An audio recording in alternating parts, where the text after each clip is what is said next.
بصوا يا جماعه، موضوع الكابتن امين عمر النهارده واذاعه حديثه او نقاشه مع الكابتن محمد عادل، موضوع يعني سيبك ان هو صح او غلط، ايه السبب في اذاعه الحديث، ولكن الحديث النهارده لما بين الكابتن امين عمر وكابتن محمد عادل هو حديث فاضح للنوايا.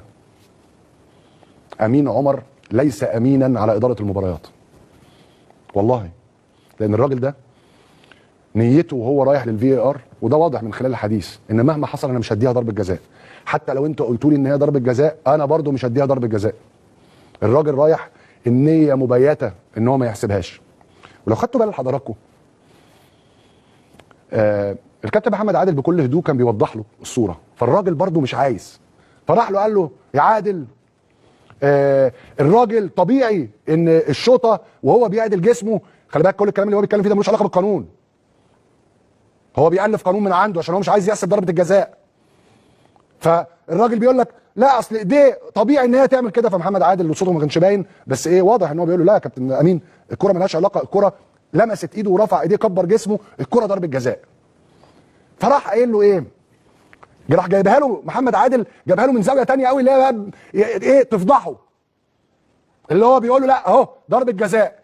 فراح امين عمر قال له ايه؟ الطبيعي بقى خلي بالكم اي حكم تاني بعد ما يشوف اللقطه دي فيقول له طب وريهاني من بره ولا من جوه، طالما من جوه يبقى ايه؟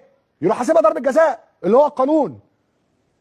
فايه اللي حصل على فكره الحوار ده فاضح لنيه بعض الحكام المصريين في التعمد في ايذاء الزمالك اهو قدامكم. فراح جايب له اللقطه دي. ارجع لي يا استاذ ياسر بعد اذنك عشان السوشيال ميديا بس.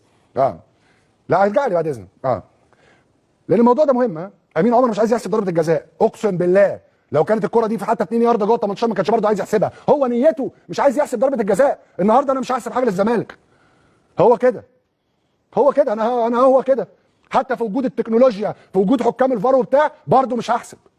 انا مش بقول لكم كده عشان زملكاوي، لكن انا بقول لكم ان في حكام للاسف تبقى رايحه تدير ماتشات الزمالك، لا مش هساعدك، لا مش هديك حاجه. اشمعنى الزمالك؟ ليه الزمالك؟ الموضوع اللي حصل ده قدري على فكره، فضح امين عمر. تاني بقى احكي لكم التسلسل. الراجل رايح مش عايز يحسب، فمحمد عادل حكم الفار بيقول له الكره الراجل كبر جسمه والكره ضربه جزاء، فقال له لا ده جسمه ده طبيعي ان ايديه تعمل كده فتاخد ايديه لجوه، بيبرر لنفسه. فمحمد عادل قال له لا ده كبر جسمه والكره فيها شك ضربه جزاء.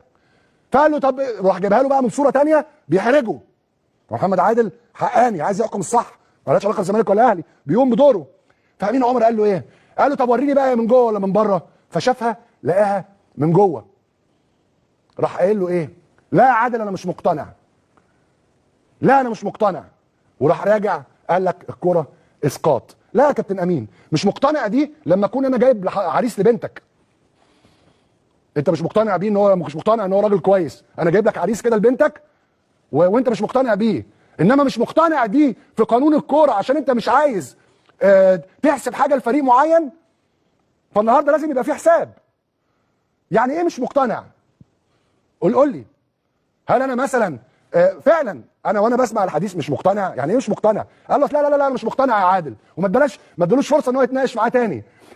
الحديث اللي حصل النهارده اللي اتذاع قدريا فاضح للتحكيم المصري والامين عمر بانه غير امين على اداره المباريات، لانه كان رايح لتقنيه الفيديو ضاربا بالقانون عرض الحائط، مش عايز يحسب حاجه للزمالك. في حد النهارده هيطلع يعتذر للزمالك؟ الكره ضربه جزاء يا جماعه، الكره ضربه جزاء ما فيهاش كلام. امين عمر بيألف قانون عشان مش عايز الزمالك يكسب اهو. انا بقول لكم بكل صراحه، فين لجنه الحكام ورد فعل لجنه الحكام؟ وعلى فكره انا مش بلاقي عذر ان الزمالك اتعادل، الزمالك ما يستحقش يكسب. بقى لي ساعه بقول لكم ان اوزوريو النهارده عمل كل حاجه ان الزمالك ما يكسبش، دي حاجه ودي حاجه. انت ممكن تبقى وحش برضه وتكسب لان ده حقك، حقق العداله. انا عايز اشوف رد فعل بريرا رئيس لجنه الحكام ورد فعل اتحاد الكوره النهارده. الحديث والنقاش اللي يعني ظهر للاعلام من خلال البث التلفزيوني والنقل التلفزيوني للمباراه فضح الحكام وفضح امين عمر بانه غير امين، وانه راجل ضرب بالقانون عرض الحائط، بيقول له لا انا مش مقتنع، مش مقتنع، لا مهما قلت لي انا مش مقتنع. ربنا موجود، وكل الناس اللي ربنا بيديها السلطه والباور ان هي تنفذ العدل وما بتنفذوش، ربنا مش هيسيبهم. حتى لو البني ادمين في الارض سابوهم هتتحاسبوا كويس قوي يوم القيامه. النهارده اللي عمله امين عمر فضيحه.